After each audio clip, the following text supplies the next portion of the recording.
దైవజనులకు అందరికి కూడా ప్రభునామంలో పేరు పేరున వందనాలు తెలియజేస్తూ ఉన్నాను. ఈ సమయంలో కొద్ది నిమిషాలు దేవుని వాక్యాన్ని ధ్యానిద్దాం. నచ్చటానికి దేవుని గ్రంథం నుంచి ప్రయత్నం చేద్దాం. సామెతల గ్రంథము 10వ అధ్యాయము 7వ వచనము. సామెతల గ్రంథం 10వ అధ్యాయము 7వ వచనము. నీతిమంతుని జ్ఞాపకం చేసుకొనుట ఆశీర్వాదకరమగును, భక్తిహీనుల పేరు అసహ్యత పుట్టించును. జ్ఞాని అయిన సొలొమోను సామెతల గ్రంథాన్ని రాశాడు. ఆయన మహారాజు. అంతేకాదు ప్రసంగి గ్రంథాన్ని, పరమగీతాలని కూడా, ఈ 3 గ్రంథాలని జ్ఞాని అయిన సొలొమోను రచించినట్లు చరిత్ర ఆధారాలు. అలాగున్నే అట్టి జ్ఞానం కలిగి ఉన్న వ్యక్తి భూమి మీద సొలొమోను అనే దేవుడు సెలవిచ్చాడు కదా. అయితే మనందరం జ్ఞాపకం చేసుకోవాల్సిన విషయాలు ఏంటంటే, ఒకసారి చరిత్రలోకి వెళ్తే ఇశ్రాయేలీయులు మాకు రాజు కావాలి అనుకున్నప్పుడు సమూయేలు కాలంలో, సమూయేలు వృద్ధాప్యంలోకి వచ్చినప్పుడు ఇశ్రాయేలు అప్పటిదాకా న్యాయాధిపతులు పరిపాలించారు. అయితే మాకు రాజు కావాలి అన్నప్పుడు దేవుడు మీరు రాజు కావాలంటున్నారు, అయితే రాజు కావాలనుకున్నప్పుడు రాజు మీ మీద పన్నులు వసూలు చేస్తాడు, మీకు భారంగా ఉంటాడు, మీ పిల్లల్ని రౌతులు తోలడానికి ఉపయోగిస్తాడు, ఇవన్నీ చెప్పాడు. అయితే మాకు అంగీకారమే. అయితే మమ్మల్ని నడిపించడానికి రాజు కావాలనుకున్నప్పుడు దావీదుని, సౌలుని దేవుడు ముందుగా నిర్ణయించాడు. దేవుడు 40 సంవత్సరాలు సౌలు మహారాజు పరిపాలించాడు. తర్వాత సౌలు తర్వాత దావీదు పరిపాలించాడు. దావీదు తర్వాత సొలొమోను పరిపాలించాడు. ఎందుకు ఇది జ్ఞాపకం చేస్తున్నానంటే, సొలొమోన్ని దేవుడు భూమి మీద మనుషులందరికంటే జ్ఞానవంతుడని సంబోధించాడు. అయితే అంతకంటే జ్ఞానవంతుడు యేసుక్రీస్తు ప్రభు అని ఇక్కడ ఉన్నాడని యేసు ప్రభు జీవించిన కాలంలో తెలియజేశాడు. అయితే మనము ఈ 3 రాజుల్ని ఆలోచన చేసేటప్పుడు సౌలు కాలంలో, దావీదు కాలంలో చాలా యుద్ధాలు జరిగాయి, కానీ సొలొమోను కాలంలో ఒక్క యుద్ధం కూడా జరగలేదు. 40 సంవత్సరాల కాలంలో తన చుట్టుపక్కల ఉన్న రాజులందరూ కూడా సొలొమోనుతో వియ్యమందుకోవడానికి, అలాగే సొలొమోనుతో సఖ్యతగా మిత్రబంధం కలిగి ఉండడానికి ప్రయాసపడ్డారు. కారణం, దీని అంతటికీ కారణం ఏంటంటే, సొలొమోను తన జీవిత కాలంలో మానవ జ్ఞానం మీద కాకుండా దేవుని జ్ఞానం మీద ఆధారపడ్డాడు. అందుకే రాజు అయినప్పుడు సింహాసనం మీద కూర్చోకుండానే దేవునికి ఏమని ప్రార్థన చేశాడంటే, సొలొమోను, దేవా, నేను చిన్నవాడిని వయసులో, ఇశ్రాయేల్ రాజ్యాన్ని పరిపాలించడానికి నా జ్ఞానం సరిపోదు కనుక నీవు నాకు జ్ఞానమునివ్వి అని సొలొమోను దేవునికి ప్రార్థన చేసినప్పుడు, సొలొమోన్ని దేవుడు, నువ్వు మంచి విషయాలను అడిగావు, శత్రువుల ప్రాణాలను కానీ ఐశ్వర్యాన్ని కానీ ఘనతలను కోరతారు రాజులైతే, నీవు మంచిది అడిగావు కాబట్టి నీకు బుద్ధిని, జ్ఞానాన్ని, వాటితో పాటు సర్వసంపదలను నీకు ఇస్తా అన్నాడు. ఆ జ్ఞానం ఉపయోగించే సొలొమోను 40 సంవత్సరాలు సొలొమోను జ్ఞానాన్ని పరిశీలించడం కొరకు, సొలొమోను జ్ఞానాన్ని ప్రశ్నించడం కొరకు సామంత దేశ రాజులందరూ కూడా సొలొమోను దగ్గరికి వచ్చారు. ఇదంతా ఎక్కడి నుంచి వచ్చిందంటే, సొలొమోనులో ఉన్నది దేవుని జ్ఞానం. ఆ దేవుని జ్ఞానము ఈ భూమి మీద మానవులందరికీ కూడా జీవించడానికి అవసరము కనుకే సొలొమోను చేత దేవుడు పరిశుద్ధాత్మ చేత ప్రేరేపించిన వాడే ఈ 3 గ్రంథాలనే రచించాడు. అలాంటి గ్రంథాల్లో ఇక్కడ నీతిమంతుని జ్ఞాపకం చేసుకున్నట ఆశీర్వాదకరము. అలాగనే ఏమన్నాడండి, ఇంకో మాట ఏమన్నాడు, 7వ వచనము, భక్తిహీనుల పేరు అసహ్యత పుట్టించును. సాధారణంగా ఈ మాటని ఎక్కడ ప్రస్తావిస్తారు అంటే, స్మారక కూటికల్లోనూ ఆదరణ కూడికల్లోనూ బోధిస్తూ ఉంటారు. అయితే ఎక్కువగా మొదటి మాటను అట్టుకుంటారు. ఏమిటి అంటే, నీతిమంతుని జ్ఞాపకము చేసుకునుట ఆశీర్వాదకరము అంటుంటారు. అంటే అందులో ఉన్న ఆత్మీయ భావం ఏంటి, అందులో ఉన్న ఆత్మీయ మర్మం ఏమిటి, అది మనకి ఏ విధంగా బోధ చేస్తుంది అనేది మనము దేవుని గ్రంథంలో ఉన్న లేఖనాలను చూస్తే తప్ప మనకి నీతిమంతుని ఎందుకు జ్ఞాపకం చేసుకోవాలి, నీతిమంతుని దేవుడు జ్ఞాపకం చేసుకోమని ఎందుకు చెప్పాడు, నీతిమంతునిలో ఏముంది, నీతిమంతుడు ఏమి పొందబోతున్నాడు, వీటన్నిటిని గూర్చి పరమందున దేవుడు తన గ్రంథంలో రాశాడు. అంతేకాదు, నీతిమంతుని కింద ఒక ఆయన రాశాడు. ఏంటంటే, భక్తిహీనుని పేరు అసహ్యత పుట్టించును, లేదా భక్తిహీనుల పేరులు అసహ్యత పుట్టించును అన్నాడు. అంటే 2 చెప్పాడు. దేవుని గ్రంథాన్ని మనం ఆలోచన చేస్తే చాలా ఆత్మీయంగా లోతుగా మనం ధ్యానిస్తున్నప్పుడు మనకు అర్థమయ్యే విషయాలు ఏంటంటే, దేవుడు మంచిని చెడుని, అలాగునే చెడును మంచిని రెండిటిని స్పష్టంగా దేవుని గ్రంథంలో మనకు అర్థమయ్యే రీతిలో లేఖన ఆధారముతో పరిశుద్ధాత్ముని చేత రాయించాడు. దేవుడు అపవాది, నీతిమంతుడు దుష్టుడు, జీవము మరణము, వెలుగు చీకటి, సత్క్రియలు దుష్క్రియలు, పరిశుద్ధత పాపము. చూడండి, ఇవన్నీ కూడా దేవుని గ్రంథంలో ఉన్న మాటలే.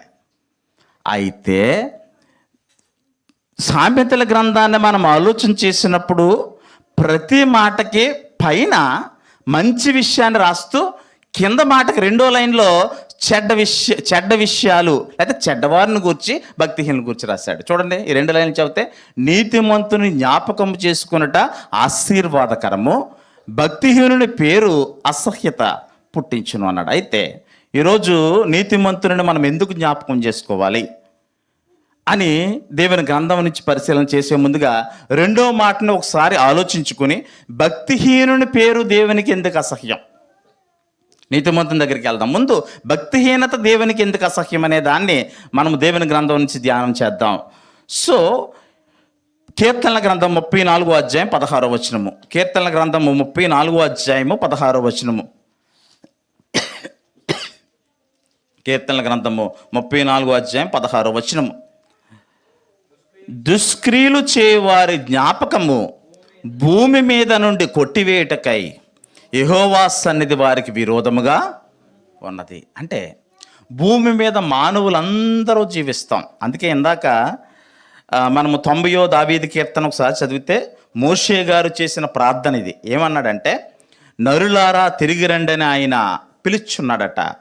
ఇంకేమంటున్నాడంటే, మన ఆయుష్ అధిక బలం ఉన్నది 80 సంవత్సరాలు లేదా 70 సంవత్సరాలు అయినను వాటి వైభోగము ఆయాసము దుఃఖకరమే అన్నాడు. అయితే ఈ 80-70 సంవత్సరాల వయసులో లేదా దేవుడు మనకిచ్చిన జీవితంలో ఎన్ని సంవత్సరాలు ఈ భూమి మీద జీవించినా ఏదో ఒక విధంగా మనము జీవిస్తాం.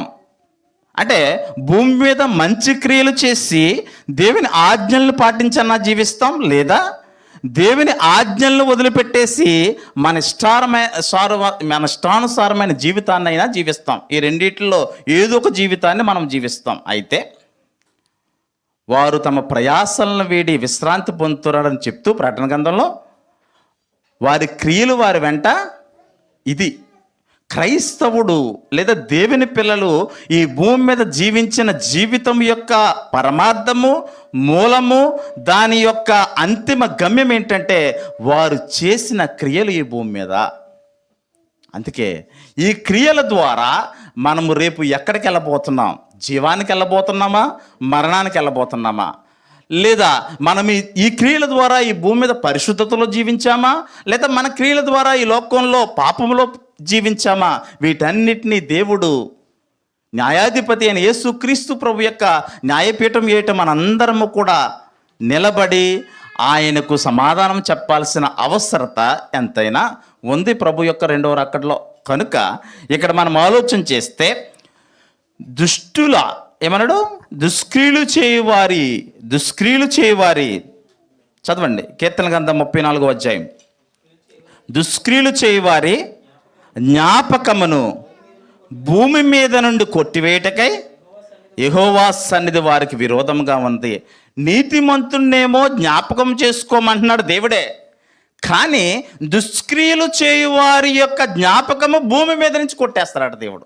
దేవుని సన్నిధే విరోధంగా ఉందట. అంటే ఈ భూమి మీద మనము జీవించిన జీవితంలో పగ, ద్వేషము, అపకారము, అసూయ, ఈర్ష్య, చెడుతనము, పాపము ఇలాంటి క్రియల్లో మనం జీవిస్తే ఈ భూమి మీద ఒకవేళ మనం బలాత్కారమైన జీవితాన్ని జీవించిన ఎడల, ఒకవేళ బలాత్కారంగా ఈ భూమి మీద జీవించినంతకాలం మన జీవితం అయిపోవచ్చేమో, కానీ మనము అయిపోయిన తర్వాత ఈ భూమి మీద నుంచి దేవుడు మరణమే కాదు, మనల్ని ఎవరు జ్ఞాపకం చేసుకోకుండా ఆయన కొట్టేస్తాడట.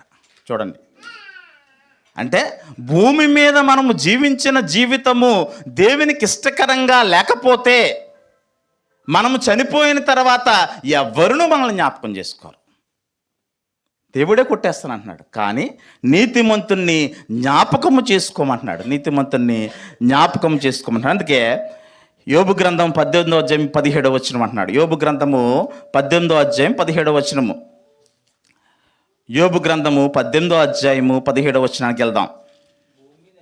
భూమి మీద ఎవరును వారిని జ్ఞాపకము చేసుకొనరు. ఎవరిని? పైనుంచి రాసుకుంటూ వచ్చాడు. 18వ అధ్యాయం 17వ వచనంలో ఏమంటారంటే, భూమి మీద ఎవరును వారిని జ్ఞాపకము చేసుకొనరు, మైదానమందు ఎక్కడునూ వారిని ఎరుగని వారు ఉండరు అంటున్నారు. ఇక వారిని జ్ఞాపకం చేసుకోరు. కానీ మానవులు అనుకుంటున్నారు, ఏమనుకుంటున్నారంటే మనుషులందరూ నీతిమంతులే, మనుషులందరినీ జ్ఞాపకం చేసుకోవడం ఆశీర్వాదకరం అన్నారు. కానీ దేవుడు అలా చెప్పట్లేదు. దేవుని గ్రంథం నుంచి నీతిమంతుల్ని జ్ఞాపకం చేసుకోవడమే ఆశీర్వాదం. కానీ బుద్ధిహీనుల్ని లేదా భక్తిహీనుల్ని బలాత్కారుల్ని నేనే నా సన్నిధే వారికి విరోధంగా ఉండి వారు మనుషులకి తమ మరణాంతరము జ్ఞాపకం లేకుండా నేనే వారి పేరుని తీసేస్తానంటున్నాడు. ఎందుకంటే వారి పేరు దేవునికి అసహ్యమట. అంటే భూమి మీద జీవించిన కాలంలో అవిధేయతలో జీవిస్తే దేవునికి ఎంత బాధ కలిగిస్తే దేవుడు మనల్ని జ్ఞాపకం లేకుండా చేసేస్తాడు. ఆలోచన చేయండి. అంటే మనము జీవించిన జీవితంలో దేవుని సంతోష పెట్టకుండా మన ఇష్టానుసారమైన జీవితము జీవించినంతటి కాలానికి అంతిమ తీర్పు ఏంటంటే రేపు మరణించిన తర్వాత మనల్ని ఎవ్వరూ జ్ఞాపకం చేసుకోరట. అంతే. దుష్టుని యొక్క జీవితము, బలాత్కారుని యొక్క జీవితము, లేదా బుద్ధిహీనుని యొక్క జీవితము, దేవుని కొరకు ఆయన మహిమ కొరకు జీవించలేని జీవితము అలాగున దేవుడు జ్ఞాపకం లేకుండా చేసేస్తాడట. ఒకవేళ భూమి మీద ఉన్నంతకాలం జ్ఞాపకం చేసుకోవచ్చేమో కానీ తర్వాత జ్ఞాపకం లేకుండా చేసేస్తాడట దేవుడు. అయితే ఇప్పుడు నీతిమంతుని దగ్గరికి వద్దాం. అంటే ఇప్పుడు దుష్టుని జ్ఞాపకం చేసుకోవడము ఆశీర్వాదమా, నీతిమంతుని జ్ఞాపకం చేసుకోవడం ఆశీర్వాదకరమా? చెప్పండి. నీతిమంతుని జ్ఞాపకం చేసుకోవడం ఆశీర్వాదకరము కనుక నీతిమంతుని దగ్గరికి వెళ్దాం. నీతిమంతుని నువ్వు ఎందుకు జ్ఞాపకం చేసుకోవాలి? దుష్టుని ఎందుకు జ్ఞాపకం చేసుకోకూడదో మనం దేవుని గ్రంథం నుంచి చూస్తాం. ఎందుకు జ్ఞాపకం చేసుకోకూడదంటే తన జీవితకాలం అంతయు తన ఆశల చిత్తానుసారంగా జీవించాడు, తనకిష్టకరంగా జీవించాడు. తన జీవితమును బట్టి దేవునికి మహింపరచకుండా, ఆ మహిమ దేవునికి వెళ్లకుండా తన స్వనీతి కొరకు జీవించి లోకంలో పాపంలో జీవించి తను దేవునికి విరోధంగా నిలబడ్డాడు. కనుక ఆ దేవుని సన్నిధి అతనికి విరోధంగా ఉందని చెప్పాడు. అందుకు జ్ఞాపకం చేసుకోకూడదట దుష్టుడిని. అయితే నీతిమంతుడిని ఎందుకు జ్ఞాపకం చేసుకోవాలి అంటే చెప్తున్నాడు. నీతిమంతుడిని మనం ఎందుకు జ్ఞాపకం చేసుకోవాలంటే దేవుడే చెప్పేశాడు. అబ్రహాము తదనంతరము తన పిల్లలను నీతి న్యాయములు అనుసరించి జీవింపజేస్తాడని అబ్రహాముకు పిల్లలు కలగకముందే, శారా గర్భవతి కాకముందే అబ్రహాముని దేవుడు స్కాన్ చేశాడు. మనము ప్రెగ్నెంట్తో ఉన్నప్పుడు స్కానింగ్కి వెళ్తాం. స్కానింగ్కి వెళ్ళినప్పుడు ఆ స్కానింగ్ రిపోర్ట్లో అవయవం ఎలా ఉన్నాయని డాక్టర్ చూస్తుంటుంది. అలాగే దేవుడు అబ్రహాముకి పిల్లలు పుట్టకముందే, శారమ్మకి గర్భం రాకముందే, మృతతుల్యమైన శారా గర్భాన్ని స్కానింగ్లో చూస్తే వారు పుట్టకముందే, గర్భం రాకముందే తండ్రి అయిన అబ్రహాము దేవుని యొక్క నడవడికలో నీతి న్యాయములను అనుసరించి ఎలా జీవింపజేస్తాడు అనే విషయాన్ని దేవుడు చూసేశాడు. అంటే మనల్ని దేవుడు స్కాన్ చేస్తాడు, మనల్ని దేవుడు చూస్తాడు. ఆయన చూచే దేవుడు కనుక జ్ఞాపకం చేసుకున్నప్పుడు అందుకే ఆయన తన్ను పరిచయం చేసుకున్నప్పుడు నేను అబ్రహాము దేవుడను, ఇస్సాకు దేవుడను, యాకోబు దేవుడని తన ప్రజలైన ఇశ్రాయేలులకి మానవుని యొక్క నామాన్ని ఎత్తి తన్ను తాను పరిచయం చేసుకోవడానికి సిగ్గుపడలేదంటే వారు ఎంతగా ఆత్మీయతలో, ఎంతగా భక్తిలో, ఎంతగా దేవునికి మహిమలో వారు జీవించారనేది మనం దేవుని గ్రంథాన్ని ఆలోచన చేసినప్పుడు ఆ ఆత్మీయ జీవితము మనకి లభ్యమవుతుంది.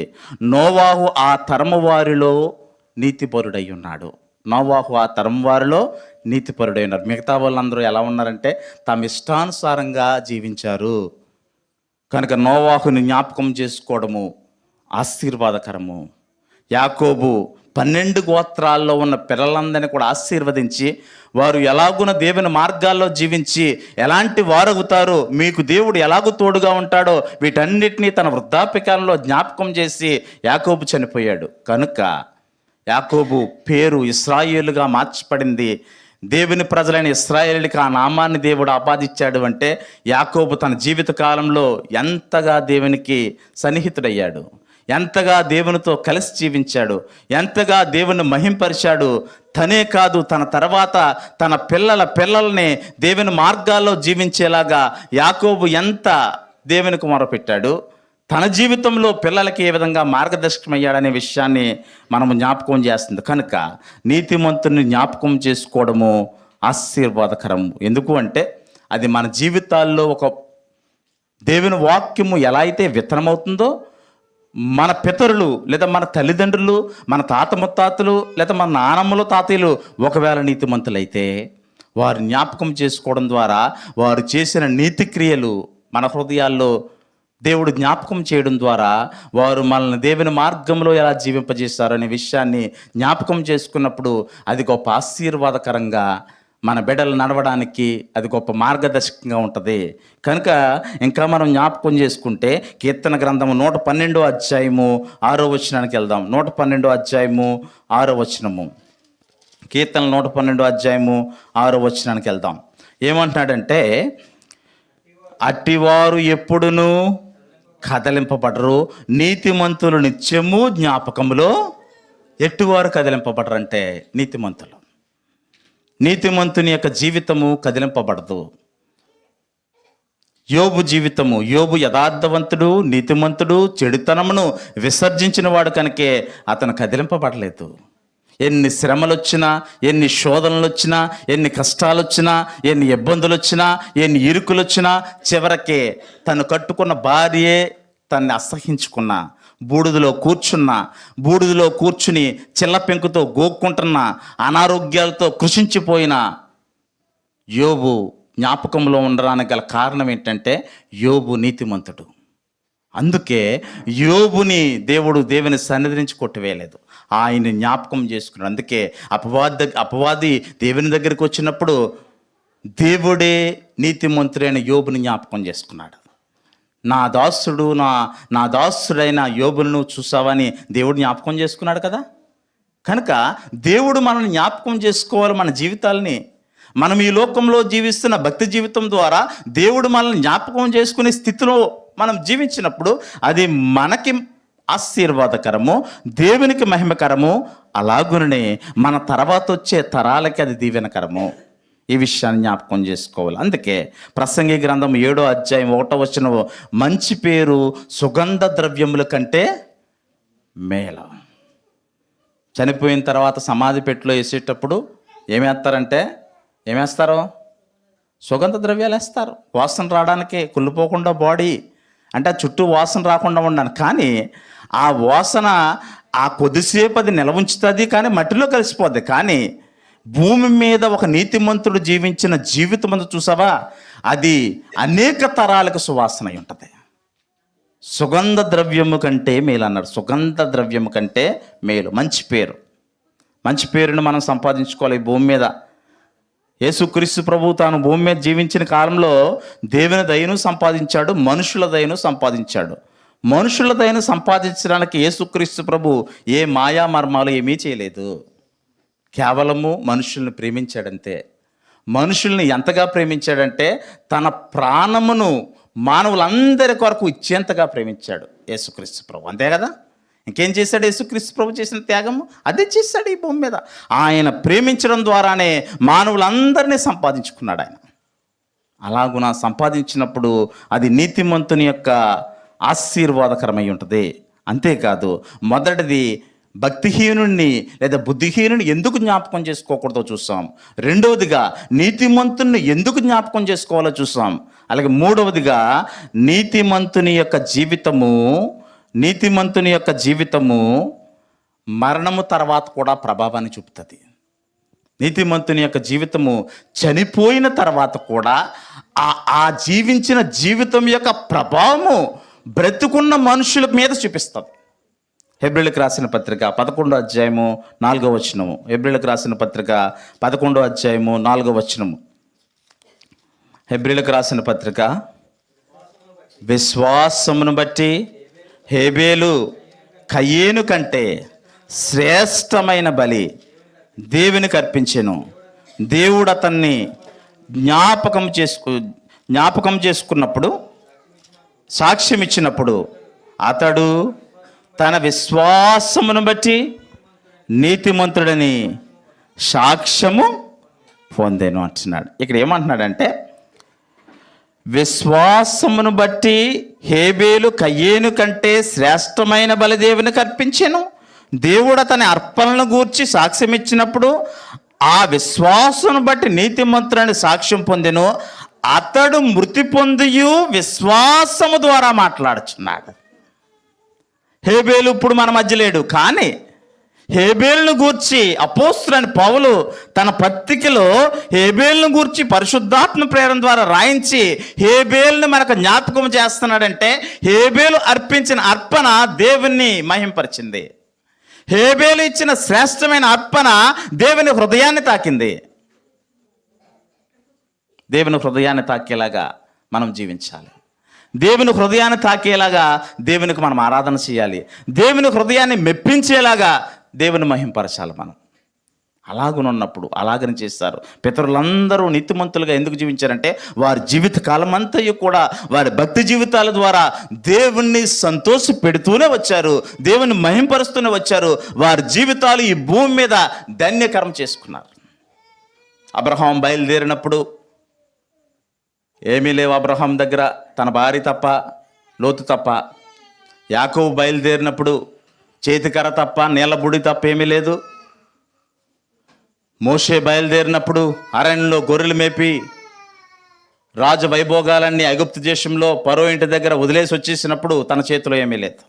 కానీ తర్వాత కాలంలో వారు 40 సంవత్సరాలు, 50 సంవత్సరాలు, 60 సంవత్సరాలు దేవునితో నడవడం జ్ఞాపకం చేసుకుంటే, దేవునితో జీవించడం జ్ఞాపకం చేసుకుంటే వారి జీవితాలు ఎంతగా ఆశీర్వదించబడ్డాయి. అబ్రహాము తర్వాత గుడారంలో నివసించిన జీవితం నుంచి దేవుడు అబ్రహాము యొక్క జనాంగాన్ని, ఇశ్రాయేల్ని పాలు తేనెలు ప్రవహించే ఆ రూపాన్ని, నిజంగా పాలు తేనెలు ప్రవహించమండి ఎక్కడ కానాన్లో, కానీ పోల్చాడు దేవుడు. అంటే అంత సారవంతమైన భూమని, అంటే అంత శ్రేష్టమైంది, అంత పొంగిపోర్లేది అని అంతగా దీవించాడు. కారణము అబ్రహాము తన జీవితకాలం అంతయు దేవునితో నడిచాడు. యాకోబు ఒంటివాడై చేతి కర్రతో నీలబుడితో నడిచిన యాకోబు తన జీవితకాలం అంతయు దేవునితో జీవించడం ద్వారా తన పిల్లల్ని ఎంత ఆశీర్వాదకరానికి మూలం చేశాడు. దేవుడు మానవుల్ని జ్ఞాపకం చేసుకున్నప్పుడు, దేవుడు మానవుల హృదయాలను జ్ఞాపకం చేసుకున్నప్పుడు, మానవుని జీవితాన్ని జ్ఞాపకం చేసుకున్నప్పుడు, దేవుడు ఎవరు దీనుడై విరిగి నలిగిన మనసును కలిగి ఉంటారో వారిని యెహోవా దృష్టిస్తాడు ఈ భూమి మీద. వారు దేవుణ్ణి సేవించడంలో, వారు దేవుణ్ణి ప్రేమించడంలో, దేవుణ్ణి గణపరచడంలో, దేవుణ్ణి మహింపరచడంలో వారి హృదయము ఎలా నిండి ఉంది, వీటన్నిటినీ దేవుడు జ్ఞాపకం చేసుకుంటాడు. కనుక ఇక్కడ మనం జ్ఞాపకం చేసుకున్నప్పుడు నీతిమంతుని యొక్క జీవితము చనిపోయిన తర్వాత ప్రభావం అయింది. ఒకవేళ అతను చనిపోయాడు హేబేలు, కానీ కయ్యూను జీవించే ఉన్నాడు, కానీ కయ్యూను యొక్క పేరు దేవునికి అసహ్యమైంది. సామెతల గ్రంథంలో చెప్పినాడు. కానీ హేబేలు పేరు మరణించినను కూడా ఈనాడు సంఘాలలో విశ్వాసంను గూర్చిన అర్పణను గూర్చి జ్ఞాపకం చేసుకోవాలంటే హేబేలును మనం జ్ఞాపకం చేసుకుంటున్నాం. అంతగా ప్రభావవంతమైంది. అందుకు జ్ఞాపకం చేసుకోవాలి నీతిమంతుని. ఎందుకు మన పితరులు యొక్క నీతిని జ్ఞాపకం చేసుకోవాలంటే, వారి జీవితకాలం అంతయు వారి కుటుంబాన్ని ఎంత నమ్మకంగా పెంచారు, వారి కుటుంబాన్ని అంతటిని ఎంత నమ్మకంగా దేవుని యొక్క భక్తిలో పెంచారు. వీటన్నిటినీ జ్ఞాపకం చేసుకున్నప్పుడు వారు ఈ భూమి మీద జీవించినంత కాలము దేవునితో జీవించి తమ పిల్లలను, తమ కుమారులను, కుమార్తెలను, కోడళ్లను, అల్లుళ్లను, మనవలను, మనవరాలను వీరు జీవించినంత కాలము కూడా దేవుని భక్తి నుంచి వైదొలగకుండా వారిని సన్మార్గంలో జీవించడానికి ప్రయాసపడ్డారు. కనుక వారిని జ్ఞాపకం చేసుకోవడము ఆశీర్వాదకరం అంటున్నాడు. అంతేకాదు, ఇంకా నీతిమంతుని యొక్క ప్రభావం ఎలా ఉంటుందంటే, చనిపోయిన తర్వాత కూడా అది ఆత్మ సంబంధమైన ప్రభావం విశ్వాసం ద్వారా మన హృదయాల్లో భక్తి జీవితాన్ని నేర్పిస్తే హేబేలు ద్వారా భౌతిక సంబంధంగా కూడా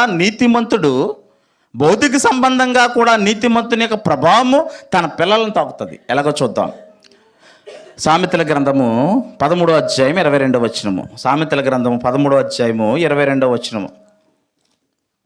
సామెతల గ్రంథము 13వ అధ్యాయము. అట్టివాడు మంచివాడు తన పిల్లలను ఆస్తికర్తలుగా చేయను, పాపాత్ముల ఆస్తి నీతిమంతులకు ఉంచబడిన. మంచివాడు అంటే నీతిమంతుడు.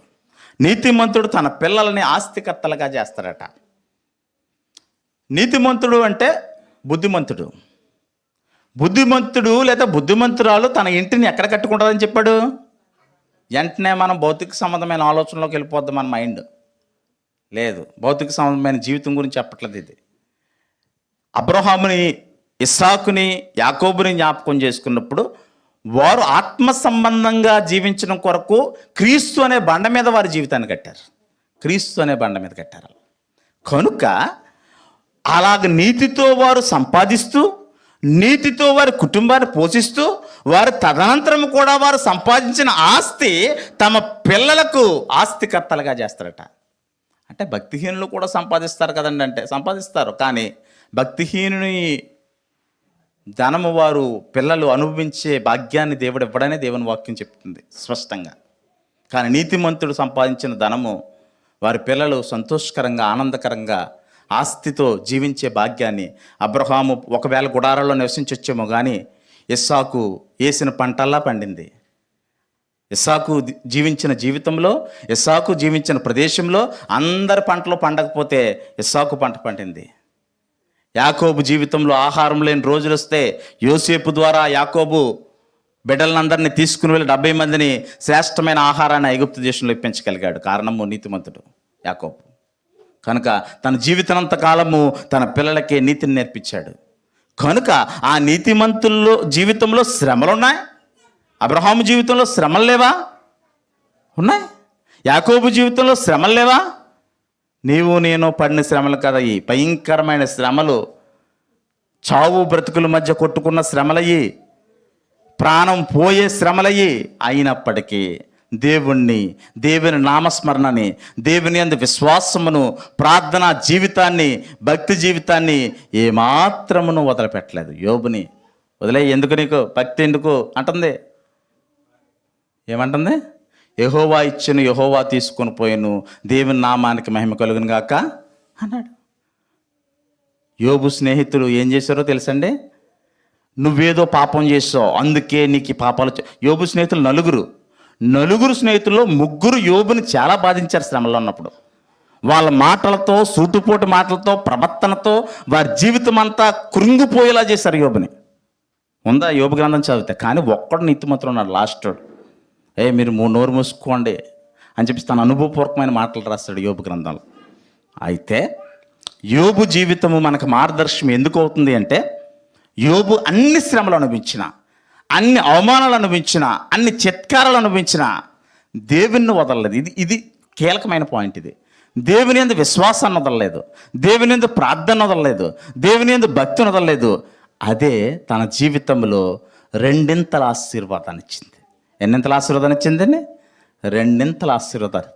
కనుక యోబు చనిపోయిన తన పిల్లలు ఆస్తికర్తలను చేశాడు. యోబు చనిపోయిన ఆస్తికర్తలను చేశాడు. అబ్రహాము చనిపోయిన ఆస్తికర్తలను చేశాడు. ఇస్సాకు చనిపోయిన ఆస్తికర్తలను చేశాడు. అందుకే క్రొత్త నిబంధనలో కూడా తండ్రులు పిల్లల కొరకే కానీ పిల్లల తండ్రుల కొరకు కాదన్నాడు. పిల్లల కొరకు తండ్రులు ఆస్తి సమకూర్చదగినది అన్నాడు కొరింథీ పత్రికలో. అలాగని తల్లిదండ్రులను చూడమని కాదు. తల్లిదండ్రులు జ్ఞానవంతులైతే ఆస్తిని సమకూర్చి తన బిడ్డల్ని శ్రేష్టమైన జీవితాన్ని అప్పగిస్తారు. లేదు, భక్తిహీనులైతే తమ ఆస్తిని పరులు పాలు చేసి తమ పిల్లల్ని నడి రోడ్డు మీద ఎట్టి వారికి దిక్కులేని జీవితాన్ని ఇస్తారు. ఇది దేవుని గ్రంథం తెలియజేస్తుంది, సామెతల గ్రంథంలో తెలియజేస్తుంది. తల్లిదండ్రులు భక్తి కలిగిన జీవితాన్ని కలిగి ఉండాలి. ఆ భక్తి కలిగిన జీవితం పిల్లలకి శ్రేష్టమైన ఆశీర్వాదం అయి ఉండాలి. అలాగున్నప్పుడు వారిని జ్ఞాపకం చేసుకోవడం ఆశీర్వాదకరము. కనుక యాకోబు కుమారులు, అబ్రహాము కుమారులు, ఇస్సాకు కుమారులు వీళ్ళందరినీ జ్ఞాపకం చేసుకుంటే వారి జీవితాంతం ఆనందంగా ఎందుకు జీవించారంటే వారి తల్లిదండ్రులు నీతిమంతులు కాబట్టి. వారి తల్లిదండ్రులు నీతిమంతులు కాబట్టే వారి భక్తి జీవితం వారికి వచ్చింది. వారి తల్లిదండ్రులు నీతిమంతులు కాబట్టే వారు చనిపోయినా వారి ప్రభావం వారి మీద ఉంది దేవుని విషయంలో. తల్లిదండ్రులు చనిపోయినా కానీ ఆస్తిని అనుభవించే గొప్ప ఆశీర్వాదాన్ని వారికి ఇచ్చారు. కనుక వారు చనిపోయినను వాళ్ళ పిల్లల్ని ఆస్తికర్తలంగా చేశారు. వారు చనిపోయినను దేవుని భక్తి మార్గాల్లో జీవించేలాగా పిల్లల్ని నడిపించారు. వారు చనిపోయినను వారు దేవుని మహింపరిచే వారసత్వాన్ని వదిలిపెట్టి వెళ్ళిపోయారు. కనుక మూడవదిగా నీతిమంతుని జ్ఞాపకం చేసుకోవడం ఎలాగ ఆశీర్వాదకరమో చూస్తాం. అయితే ఎప్పటిదాకా మనం జ్ఞాపకం చేసుకున్న వాళ్ళందరూ కూడా భూమి మీద దేవుని చేత సృష్టించబడిన మానవులు కదా.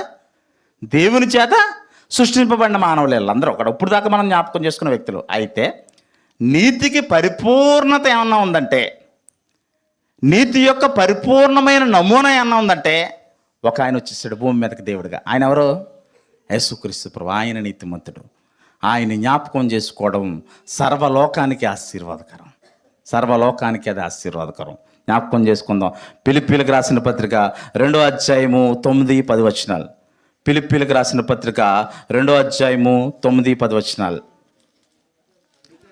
అందుచేత పరలోకమందు ఉన్న వారిలో కానీ, భూమి మీద ఉన్నవారిలో కానీ, భూమి కింద ఉన్నవారిలో కానీ ప్రతివాని మోకాళ్ళు యేసు నామమున వంగునట్లును, ప్రతివాని నాలుక తండ్రి అయిన దేవుని మహిమార్థమై యేసుక్రీస్తు ప్రభువును ఒప్పుకున్నట్లును దేవుడు ఆయనను అధికంగా హెచ్చించి ప్రతి నామమునకు పైనామమును ఆయనకు అనుగ్రహించెను. నీతి యొక్క ఎందుకు అబ్రహాము గొప్ప స్థాయిలోకి వెళ్ళడం చూస్తాం, యోబు గొప్ప స్థాయిలోకి వెళ్ళడం చూస్తాం, యాకోబు గొప్ప స్థాయిలోకి వెళ్ళి చేశాడు. వారు భౌతిక సంబంధంగాను ఆత్మీయతలోనూ గొప్ప స్థాయిలోకి వెళ్ళారు. కానీ యేసుక్రీస్తు ప్రభుకి సర్వలోకం మీద అధికారం ఇచ్చే గొప్ప స్థాయిలోకి వెళ్ళాడు కదా. ఎందుకు వెళ్ళాడు యేసుక్రీస్తు ప్రభు?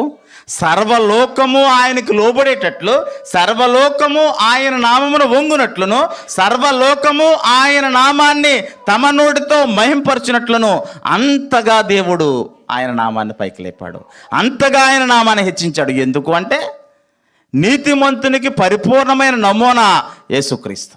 అందుకు ఈ భూమి మీద జీవించిన మానవులందరికంటే పరలోకము నుంచి దిగి వచ్చిన దేవుని కుమారుడైన యేసుక్రీస్తు ప్రభు యొక్క నీతి మానవుని రక్షించడానికి సరితగినది.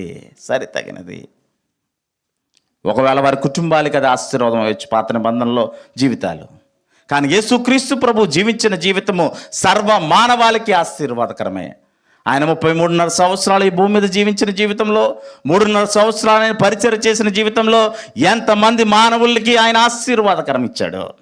సమరయ స్త్రీ ఎండవేళ ఆ బావి దగ్గర ఉన్నప్పుడు ఆమెతో ఆయన మాట్లాడిన మాటల వలన ఆమె హృదయాన్ని తాకడం ద్వారా ఆమె ఆత్మకు ఆశీర్వాదం, ఆమె రక్షించబడింది.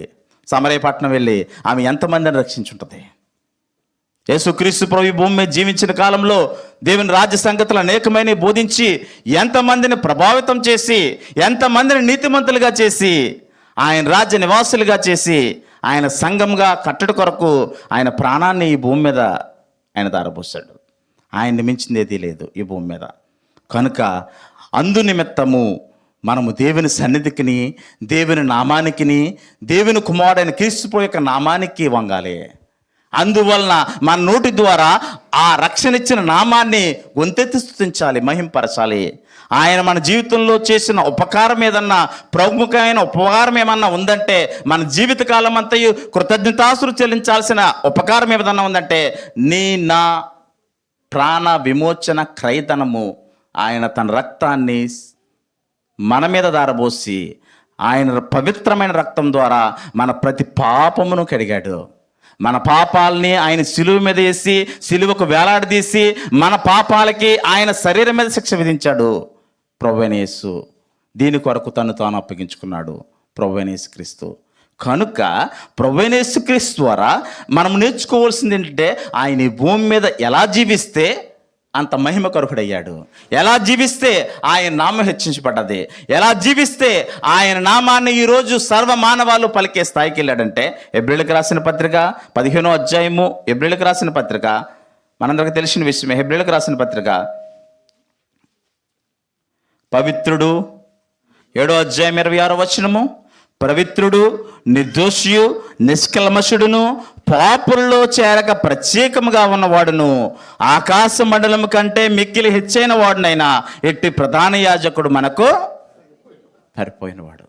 అందుకు యేసుక్రీస్తుని మన జీవిత కాలంలో జ్ఞాపకం చేసుకోకపోతే, యేసుక్రీస్తు ప్రభువుని వద్దకి ఈ భూమి మీద పుట్టిన మానవులు ఆయన నీతిని జ్ఞాపకం చేసుకోకపోతే మనకు రక్షణ లేదు. ఆయన నీతి ద్వారానే మన పాపాలకు క్షమాపణ వచ్చింది. ఆయన పరిశుద్ధ ద్వారానే మన జీవితాలకి విమోచన వచ్చింది. కనుక ఆయన ఎలా జీవించాడంటే భూమి మీద పవిత్రుడు, నిర్దోషి, నిష్కల్మషుడు. ఆయన నోట ఏ కపటమును లేదట పేతురుపత్రికలో చెప్పబడింది. అలాగున్నే పాపుల్లో చేరక ప్రత్యేకముగా ఉన్నవాడు ఆకాశ మండలం కంటే మిక్కిలి హెచ్చైన వాడు. ఆయన పవిత్రుడే కాదు, నిర్దోషి. ఈయన యందు ఏ పాపము కానరాదని పిలాతు తన చేతులను కడిగి వేసుకున్నాడు. ఒక మానవుడు, ఒక అధికారి యేసుక్రీస్తును గూర్చి. ఆయన పవిత్రత సర్వమానవాల్ని రక్షణకు కారణమయ్యింది. యేసుక్రీస్తు ప్రభు. యేసుక్రీస్తు ప్రభు జీవించిన కాలంలో ఎక్కువగా ఎక్కడ జీవించాడు చెప్పండి? ఎక్కువగా ఎక్కడ జీవించాడు యేసు ప్రభు? చెప్పండి, ఎక్కడ జీవించాడు? పాపుల మధ్య జీవించాడు యేసు ప్రభు. ఎక్కడ జీవించాడు? పొద్దున్న లెగిస్తే ఆయన ఎక్కడికి వెళ్ళేవాడు? క్రీస్తు యేసు ఈ లోకమునకు వచ్చిన వాక్యము పాపులను రక్షించడం క్రీస్తు యేసు ఈ లోకమునకు వచ్చిన వాక్యము నమ్మదగినది, పూర్ణాంగీకారమునకు యోగ్యమునై ఉన్నది అన్నాడు. ఆయన జక్క ఇంటికి వెళ్ళాడు పాపి. ఆయన ఇంటికి ఆయన కాళ్ళ దగ్గర కూర్చుంది ఎవరామె? అత్తరుబొట్టు తీసుకొచ్చి ఆమె చేసిన కార్యము సువార్త ఎక్కడ ప్రారంభించబడుతుందో సర్వలోకములో ఆమెను గూర్చి జ్ఞాపకం చేసుకుంటారని చెప్పాడు. పాపాత్మురాలిన స్త్రీ, సమరయ స్త్రీ, జక్కయ్య, యేసు ప్రభు దగ్గరికి వచ్చిన నికోదేము, యేసుక్రీస్తు ప్రభు దగ్గరికి వచ్చిన పరిసయ్యులు, శాస్త్రులు, యేసుక్రీస్తు ప్రభుతో కలిసి తిరిగిన మరియా, మార్తా, యేసుక్రీస్తు ప్రభు తిరిగిన శిష్యులు, వీళ్ళందరూ పవిత్రులయ్యారు ఆయనతో కలిసి జీవించడమే. కనుక ఆయన సరిపోయిన వాడట యేసుక్రీస్తు ప్రభు. ఎందుకు ఆయన నీతిమంతుడంటే తన స్నేహితుని కంటే, తన స్నేహితుల కొరకు తన ప్రాణం పెట్టువానికంటే ఎక్కువైన ప్రేమ గలవాడు ఎవడు? ఈ భూమి మీద మన పిల్లలు మన కొరకు ప్రాణం పెడతారో లేదో తెలియదు కానీ, లేదా మన తల్లిదండ్రులు మన కొరకు ప్రాణం పెడతారో లేదో తెలియదు కానీ, ఈ భూమి మీదకి 2000 సంవత్సరాల క్రితం ఈ భూమి మీదకి వచ్చిన యేసుక్రీస్తు ప్రభు మాత్రము నా పాపముల కొరకు తన ప్రాణాన్ని పెట్టేశాడు. ఆయన ప్రాణము సిలువలో వదిలేశాడు. ఆయన ఆ వదిలివేసిన ఆయన త్యాగమే నీ హృదయాన్ని, నా హృదయాన్ని నీతిమంతులుగా మార్చింది, పరిశుద్ధులుగా మార్చింది. మనల్ని దేవుని సమీపస్తులుగా చేసి దేవుని సమ్ముఖానికి తీసుకుని వచ్చి పరలోకానికి సదృశ్యమైన ఆయన సంఘంలో రాజ్య నివాసులుగా చేసి ఆయన్ను మహింపరిచే ఆయన సొత్తైన ప్రజలుగాను యాజక సమూహంగాను చేసింది. ఎంతకంటే గొప్ప భాగ్యమే ఉంది? నా జీవితము లోకంలో జీవించే జీవితాన్ని తీసుకుని వచ్చి పరిశుద్ధులుగా మార్చి, నీతిమంతులుగా మార్చి, దేవుని కొరకు జీవించి, దేవుని సొత్తైన ప్రజలుగా ఉండి, దేవుని మహింపరిచి ఆయన ద్వారా అన్ని ఆశీర్వాదాలని, బుద్ధి, జ్ఞానము, సర్వసంపదలు ఆయన యందే కనుక ఆయన దగ్గర ఉన్నాయి. పాత నిబంధనలో ఉన్న వారు గొప్పవారయ్యారు, భౌతిక సంబంధంగాను ఆత్మ సంబంధంగాను వారు భక్తి కలిగి ఉండడం ద్వారా. క్రొత్త నిబంధనలో ఉన్న నీవు నేను ఎలా గొప్పవారం అవ్వమంటే యేసుక్రీస్తు ప్రభు యొక్క ఆజ్ఞలను చేతపట్టుకోవాలి మనం. కనుక ఇంకేమంటున్నాడంటే, మనం చివరికి వెళ్తే, ముగింపుకి వెళ్తే, భూమి మీద మనం ఏదైతే విత్తుతామో అదే కోస్తాం. ఇదంతా ఈ పాఠం అంతటికి చివరి ముగింపు ఏంటంటే, నీతిమంతుని గూర్చి, బుద్ధిహీనుని గూర్చి లేదా భక్తిహీనుని గూర్చి చూస్తాం. నీతిమంతుడు విత్తుతున్నాడు, భక్తిహీనుడు విత్తుతున్నాడు, పరిశుద్ధుడు విత్తుతున్నాడు, పాపాత్ముడు విత్తుతున్నాడు, బుద్ధిమంతుడు విత్తుతున్నాడు, బుద్ధిహీనుడు విత్తుతున్నాడు. బుద్ధిమంతుడు, పరిశుద్ధుడు, నీతిమంతుడు జీవాన్ని కోయబోతున్నాడు. పాపాత్ముడు, బుద్ధిహీనుడు, దేవుణ్ణి సేవించలేనివాడు మరణాన్ని కోయబోతున్నాడు. సత్క్రియలు చేయవారు జీవమును కోయబోతున్నారు, అలాగే దుష్క్రియలు చేయవారు మరణాన్ని కోయబోతున్నారు. పరిశుద్ధంగా జీవించిన వారు జీవంలోకి వెళ్తారు, పాపంలో జీవించిన వారు మరణంలోనికి వెళ్తారు. కనుక మనుష్యులు మిమ్మల్ని చూసి మీ సత్క్రియలను చూసి పరలోకమందున్న దేవుని మహింపరిచినట్లు వారి ఏట మీ వెలుగు ప్రకాశింపనీయుడి అంటాడు. నీతిమంతుని వెలుగు తేజోమయంగా ఉంటుంది. దానియేలు నీతిమంతుడి కనుకే తన ప్రజలందరినీ దేవుని వైపు తిప్పడమే కాకుండా అన్ని రాజులను సైతము దేవుని వైపు తిప్పగలిగాడు. అలాగున్నే షడ్రక, మేషక, అబేద్నెగోలు నీతిమంతులు కనుకే వారు తమ ప్రజలనే కాకుండా అన్ని రాజులను సైతం దేవుని వైపు తిప్పగలిగారు. అబ్రహాము ఏ ప్రాంతానికి వెళ్ళినా ఆ ప్రాంతంలో దేవుని కొరకు జీవించి అన్ని జనుల మధ్య మంచి సాక్ష్యం పొంది అన్ని జనులు సైతము దేవుని యందు విశ్వాసం ఉంచేలాగా తన జీవితంలో ఎంత మాదిరికరంగా ఉండొచ్చు చెప్పండి. అందుకే అబ్రహాం అడిగిందల్లా వారు ఇచ్చారు. అన్ని జనులు అయినప్పటికీ కూడా వారు స్థలం అడిగితే ఇచ్చారు, ఏమడిగినా ఇచ్చారు. కారణము అబ్రహాం అందరి నిమిత్తం ప్రార్థనా పరుడై ఉండొచ్చు, బహుశా అబ్రహాము దేవుని సేవించేవాడై ఉండొచ్చు. కనుక ఈ రాత్రి కాలమందు దేవుని వాక్యం మన హృదయాల్ని ఏమని బోధిస్తుంది అంటే, మనం ఈ భూమి మీద నీతిమంతులుగా జీవించి రాబోయే తరాలకి మనల్ని జ్ఞాపకం చేసుకునే గొప్ప వారసత్వాన్ని వదిలిపెట్టి వెళ్తామా, లేదా ఈ భూమి మీద మనం దుష్క్రియలు చేసి దేవునికి దూరంగా జీవించి బుద్ధిహీనం వలె జీవించి మన పేరుని ఈ భూమి మీద కొట్టివేసేటట్లు మనం చేసుకుంటామా? జీవమును మరణమును రెండింటినీ నీ యందు ఉంచి ఉన్నాను, నీకు ఏది ఇష్టమో అది కోరుకో అన్నాడు. మనము జీవాన్ని కోరుకుందాం, దేవుని ప్రేమిద్దాం, పరిశుద్ధతలో జీవించాం, ఆయన ద్వారా అనేకమైన దీవెన ఆశీర్వాదాలు పొందుతాం. దేవుడి భాగ్యాన్ని మనందరికీ అనుగ్రహించిన గాక. శ్రద్ధగా మీ అందరికీ వందనాలు.